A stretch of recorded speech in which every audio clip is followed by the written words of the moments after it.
यामध्ये इयत्ता 10वीतील विद्यार्थिनी दीक्षिता, मनस्वी, सई, अवनी आमच्या सायन्सच्या मॅडमने आम्हाला ॲक्टिव्हिटी दिली आहे.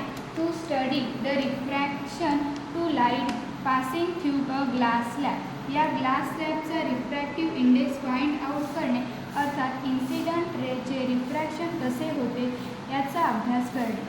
ही glass slab outline incident ray normal. Practical बुकमध्ये सांगितलेल्या प्रोसेसप्रमाणे हा इन्सिडंट रे काढला.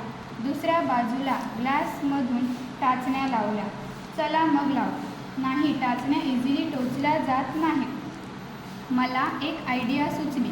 आपण या टाचण्यांऐवजी कलर स्टिकचा यूज करून पाहूया. अय्या, किती इझी. अगदी काही सेकंदात आणि बिनचूक या पाथवेचा मिळाला. म्हणजे आपल्याला रिफ्रॅक्टिव्ह इंडेक्स हा बिनचूक मिळेल.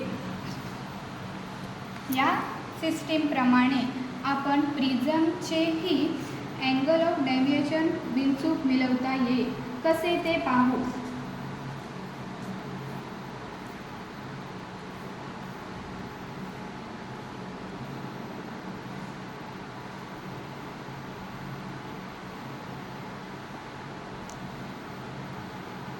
किती इझी आहे.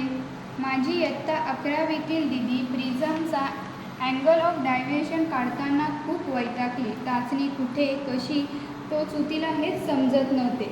माझी ही आयडिया मी तिला सांगते. याचा तिला खूप अभ्यास होईल. धन्यवाद. तुम्हाला कशी वाटली आमची